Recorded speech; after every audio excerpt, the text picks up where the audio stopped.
série des démonstrations fondamentales, il s'agit de démontrer que la somme de deux multiples, il s'agit de définir la définition rigoureuse, est aussi un multiple de A. La première chose à discuter est qu'est-ce qu'un multiple?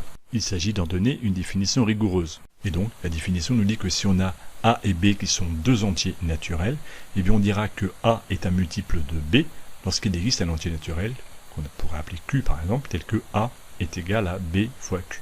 Dit avec du langage d'enfant d'école primaire, on dira que A est un multiple de B si A est dans la table de B.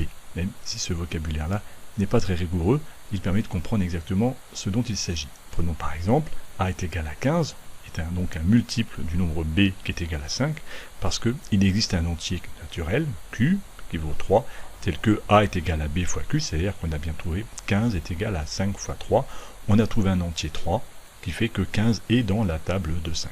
C'est ça qui permet de dire que 15 est un multiple de 5. Ces notions-là sont élémentaires. On peut dire aussi de la même façon que B divise A, ou que B est un diviseur de A. Ces notions-là sont élémentaires. La question qui nous anime est de démontrer que la somme de deux multiples d'un même entier relatif est aussi un multiple de A. Donc il va falloir traduire cet énoncé et, dans les objectifs du programme, on nous demande de faire cette démonstration pour une valeur particulière de A et non pas dans un cas général. Et donc, prenons par exemple A est égal à 11 pour effectuer cette démonstration. Cela revient à prouver que la somme de deux multiples de 11 est aussi un multiple de 11. L'idée de la démonstration va être assez intuitive. On va donc partir de deux multiples de 11, quelconques, et on va calculer leur somme. L'objectif, ce qui restera à prouver, c'est que cette somme sera encore un multiple de 11. Donc commençons, prenons n1 et n2, deux entiers qu'on va définir comme des multiples de 11. Après la définition, forcément il existe deux entiers, Q1 et Q2, tels que le premier n1 s'écrit 11 fois Q1, et le deuxième n2 s'écrit 11 fois Q2. Comme ce sont des multiples de 11, ils sont chacun respectivement dans la table de 11, pour parler toujours comme un enfant de primaire. Calculons donc leur somme à ces deux entiers, n1 plus n2.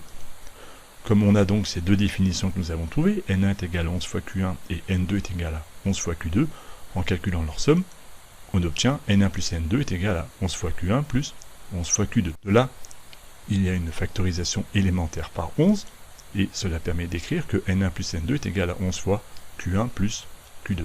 Si on appelle q l'entier q1 plus q2, on a donc montré que n1 plus n2 est égal à 11 fois un entier. Cette écriture-là est exactement équivalente à dire que n1 plus n2 est un multiple de 11, puisque si n1 plus n2 est égal à 11 fois q, cela signifie que n1 plus n2 est un nombre qui est toujours dans la table de 11. Donc on a bien montré que n1 plus n2 était un multiple de 11, et donc on a bien montré que la somme de deux multiples de 11 était aussi un multiple de 11. Cette démonstration pour A est égal à 11 peut se généraliser quelle que soit la valeur de A. Cela n'est pas traité dans cette vidéo, il s'agit d'une généralisation de ce cas particulier pour A est égal à 11, mais on pourra généraliser en disant que la somme de deux multiples d'un même entier relatif A est aussi un multiple de A. Cette vidéo est terminée.